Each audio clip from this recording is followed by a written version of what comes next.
Hello and welcome to Bored and Confused, where I review shows based on two criteria. One, was I bored? Two, was I confused? Today's show is Proof, the revival of this famous play, first revival, now on Broadway. Now, before I jump into this, please take a moment to like, comment, and subscribe. It really helps me grow my channel and see more amazing plays like Proof at Proof at the Booth Theater. So, what did I know about Proof before going in? I moved to New York in 2002, and this play was currently running on Broadway, but it had been there for 2 years. It started at Manhattan Theater Club, and it had a sold-out run for about 9 months, and then it moved uptown to the Walter Kerr Theater, and the play starred Mary Louise Parker. And then she did it for about a year, and then she was replaced by Jennifer Jason Leigh, who was playing the role when I moved to New York, and then she was replaced by Anne Hecht, and then it closed. Not because of Anne, it just ran its course. Anyhow, but I never saw it. It was one of those things too where I saw Mary Louise Parker was in it, but she'd already left the show, and I was like, oh, I wanted to see it with her.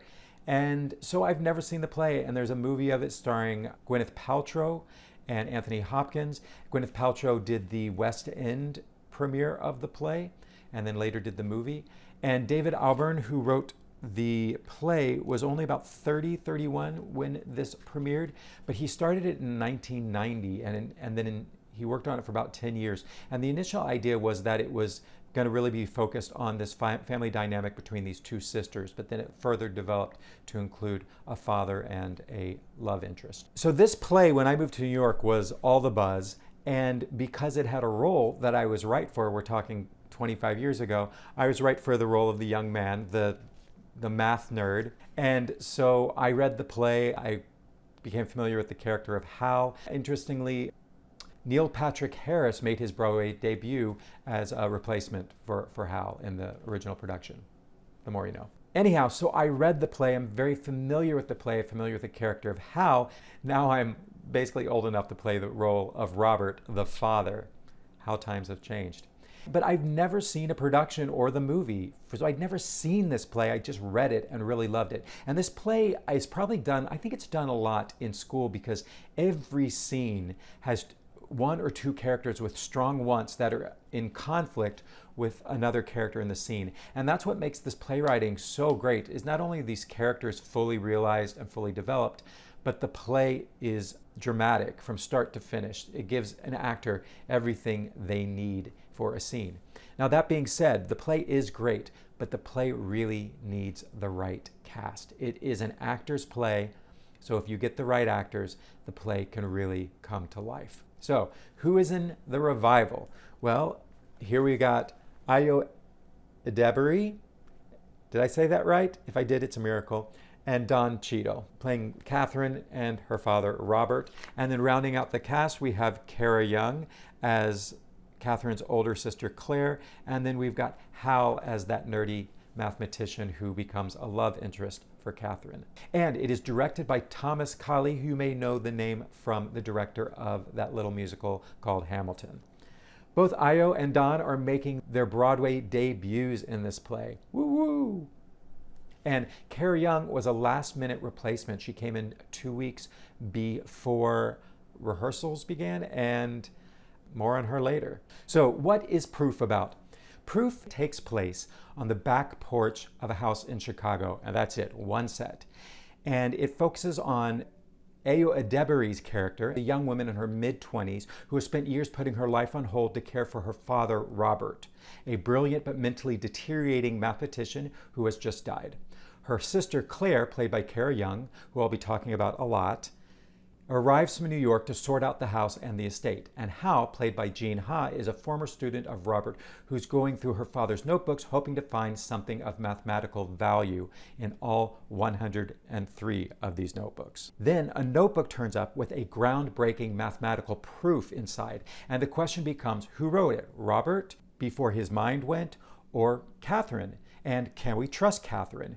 Is she going where her father went mentally? It's mystery. It's a family drama. It's a romance. And Most importantly, it's a really well-constructed play. The title, Proof, is really doing double duty. Not only is it about a mathematical proof, but it's also about Catherine having to prove herself. Clever, right? All right, let's get into this. Because this is a play that is really driven by the actors, I'm going to be talking a lot about the actors. So let's start out with the standout was Kara Young. She's already won 2 Tony Awards, and she's showing why. The second she comes on stage, we immediately know who she is. Every second she's on stage, she's making interesting choices. There's one moment where she's talking about her husband and how he's gotten into cooking. And on the page, you would think she was using this to try to sell Catherine on the idea of visiting her in New York. But the way Kara plays it is that it's something her husband is into, but it's just exhausting. And yet she's trying to sell Catherine on it at the same time. It's just so funny, and she just makes such great choices. I could go on forever about this character. And I have to say, the scenes between Kara and Ayo are the strongest scenes in this play. Anytime those 2 characters are on stage, it is working gangbusters. It's so good. I'm so involved in the play, and I'm loving every second of it. Jin Ha, as the mathematician student, he's solid in this. He feels nerdy. He feels unsure of himself. There's a constant through line of him having bad timing. He has bad timing. And, honestly, the playwright's done him dirty in that towards the second act, he gives him a switch that really, as an audience, we lose sympathy for him. But Jin Ha plays him very winningly so that we don't outright hate him, but we are, of course, disappointed. I felt like he could have pushed it a little bit further. I think there is just a little bit more humor to be mined in how awkward this young guy is, but a real solid performance. So let's talk about Ayo Edebiri, the reason for this play, Catherine, the main role. This is the role that Mary Louise Parker won a Tony Award for. I think I already said won the Tony Award for Best Play. It also won the Pulitzer as well. So, Ayo, I really enjoyed her performance in this. And I want to be fair, this is her Broadway debut, and she is great. And I'm not super familiar with her. She's familiar to me because she's been in a lot of things. She does stand-up. She's been in television. She was in Abbott Elementary. She's in The Bear, which I haven't seen. That's her real breakout role. So I've seen her popping up in places. And reading her biography, she is an incredible person. She's an amazing actor. She's an amazing writer. She's an amazing comic. Blown away by her body of work at such a young age. I think she's maybe 30 years old. So really incredible. I find her very likable as Catherine. She really feels young. She's playing a 25-year-old. She's really able to access this youthful energy. She almost feels even younger that in some scenes. When she has her scenes with Claire, she's totally leaning into the bratty younger sister. She's making strong choices throughout the play. She's very watchable. She's quite funny, as you would expect with Ayo. And I really enjoyed her performance. I do have one, and this is a casting thing. I think when you cast someone like Mary Louise Parker, you cast her because you're playing a character that might be crazy. And if you want to cast someone who's just a little unhinged, you cast someone like Mary Louise Parker. Because in every role you see, and you're like, what's she going to do next? I thought Ayo feels very grounded. I understand that she's worried that she might be losing her mind like her father did. But as an audience, I'm not worried about her at all.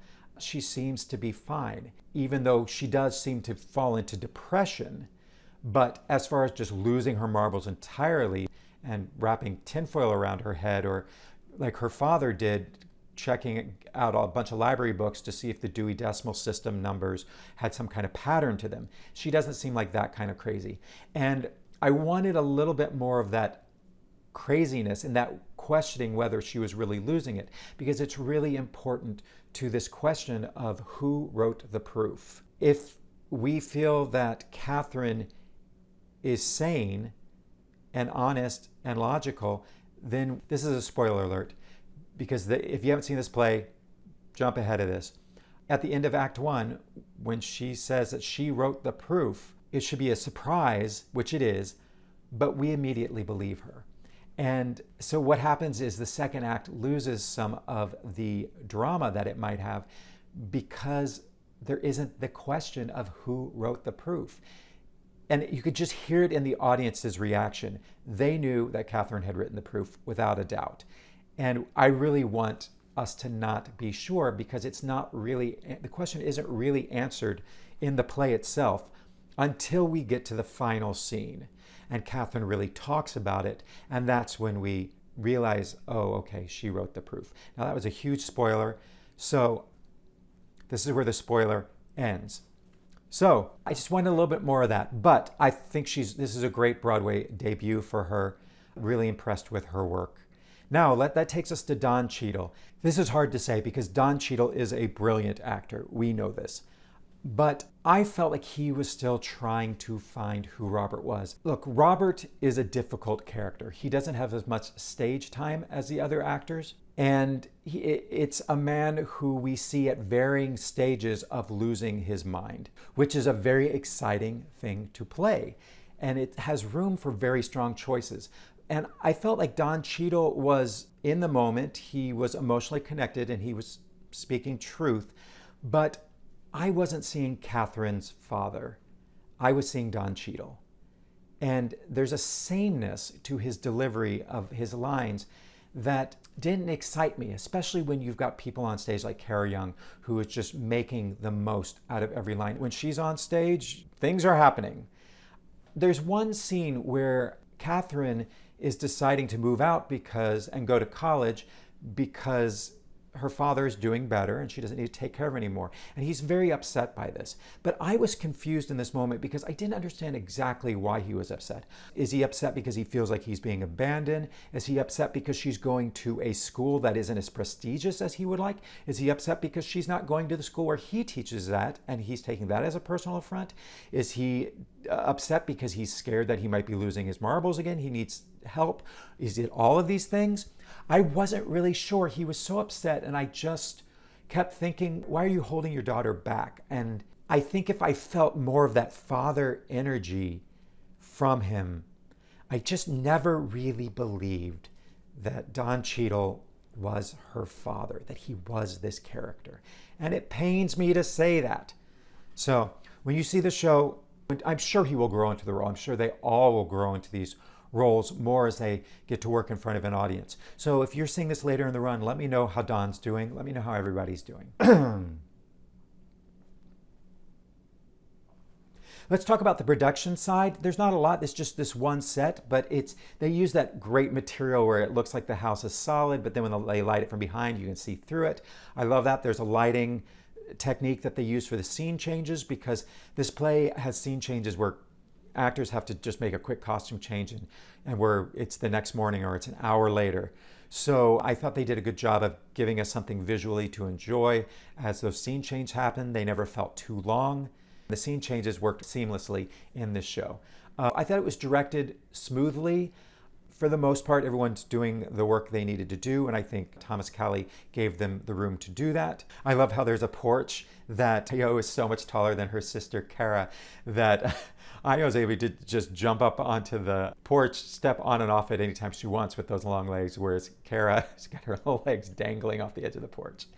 So I think it's a handsome, well-mounted staging of this play. So was I bored? Was I confused? No, not bored, because I just feel the play is so well written. So even in the moments where the scenes weren't firing as well as I would like, the writing is still solid. The scenes are so good that I was never bored with it. Confused, I've already mentioned. I was confused by that moment with Don quite understanding his relationship to his daughter and why he was so upset. And just his through line, a little confused by not really getting that relationship between the father and the daughter the way I wanted to, and where exactly he was in his mental breakdown. So let me wrap this up. Look, Proof is a great play. It just is. And I was so happy to see this back on Broadway because I didn't see it the first time. Kind of kicking myself not seeing it, but I wouldn't have been able to see Mary Louise Parker anyhow. I've watched clips of her online and I wish there's got to be a bootleg somewhere. Maybe it was too early before smartphones weren't as prevalent back then. And of course, seeing a bootleg isn't the same thing as experiencing Mary Louise Parker in person. Anyhow, so I think this is a great revival of the play. I don't know if it's going to be firing as well as the original was, because the original just was lightning in a bottle. So, there's a lot to live up to. But all these actors are doing solid work, and especially Kara Young, fantastic. honestly, if you want a reason to see Proof other than just that it's a great play, go to see Kara Young. She's so good in this. Love her every second. All right, tickets. I sat in the back of the orchestra. The Booth Theater is one of the smallest theaters on Broadway. Sometimes the edges can be problematic because you can't see the edge of the stage, but the way this is directed, the house is center stage. The action happens on the porch, mostly in the middle of it. So they make entrances along the edge. So even if you sit all the way to the edges, I think you're going to see everything. So not a bad seat in this house. Sit in the mezzanine, sit in the back of the orchestra. Anywhere you are, it's going to be fine. So where can you get your tickets? Student Rush are $45. Woohoo! Also, you just need your student ID. And there's a digital lottery and a Rush ticket as well that you can buy on the telecharge site. Those are $49. So grab those. The lottery opens at midnight the day before the performance and closes at 3 p.m. with winners drawn at 10 a.m. and 3 p.m. And the digital Rush is also $49. So the show is running through July 19th. So you have some time, but don't sleep on it. All right, thanks for this off-the-cuff ramble review of Proof playing at the Booth Theater. I'll see you at the next one. Bye. Don't wanna drift away, wanna stay inside the play. Keep me engaged, keep me amused with what's in front of me. 'Cause I don't wanna be